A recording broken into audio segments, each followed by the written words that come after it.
బహుళ పరావర్తనాల వల్ల ఒక గదిలో వెలువడినటువంటి శబ్దము కొంతకాలంలో ప్రతిధ్వనిస్తూ 1/10 సెకండ్ల కంటే తక్కువ కాలంలో వాస్తవ ధ్వనితో కలిసి ప్రయాణం చేసినప్పుడు ప్రతినాదము రివర్బరేషన్ అనేది ఏర్పడుతుంది. సో ఈ రివర్బరేషన్ అనేది వాస్తవ ధ్వని యొక్క క్వాలిటీని దెబ్బతీసేటటువంటి గుణంగా దీన్ని మనం చూస్తాం. కాబట్టి మోస్ట్ ప్రాబబ్లీ కొన్ని రకాలైనటువంటి భవనాలలో ఈ ప్రతినాదము రివర్బరేషన్ని తగ్గించేటటువంటి ఉపాయాలను చూస్తాం. ఆ పదార్థాల మీద కూడా మనం ఒక క్లారిటీతో ఉండాల్సినటువంటి అవసరం ఉంది.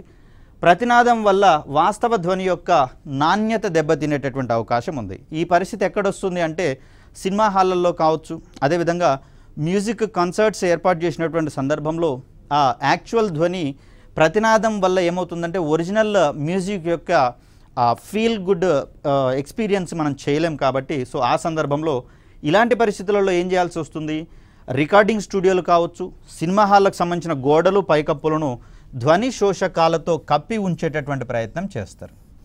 సో ఇది ఒక అప్లికేషన్ తరహా క్వశ్చన్ కాబట్టి ఇక్కడ కూడా మనకు అసర్షన్ మరియు రీజనింగ్ టైప్ క్వశ్చన్స్ పడేందుకు అవకాశం ఉంది. సో సినిమా హాళ్ళ గోడలను థర్మాకోల్తో కప్పి ఉంచుతారనేది అసర్షన్ కాగా, థర్మాకోల్ అనేది ధ్వని శోషకంగా పనిచేస్తుందనేది రీజన్గా ఇచ్చినట్లయితే దాన్ని ఏఆర్ టైప్ క్వశ్చన్స్గా ఫ్రేమ్ చేసేటటువంటి అవకాశం ఉన్న సన్నివేశంగా మనం చూస్తాం.